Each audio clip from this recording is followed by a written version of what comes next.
Alala ko, inaresto po ninyo si Pastor Kibuloy, August 24, tapos na-promote kayo. Pero by the way, congratulations, na-promote pala kayo. Wala pang isang buwan, na-promote kayo ulit. At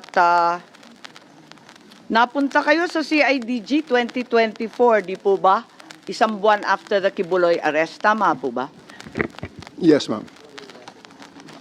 And you were assigned to the CIDG specifically. What would you say are the main mandates of the CIDG? Anong mission nito?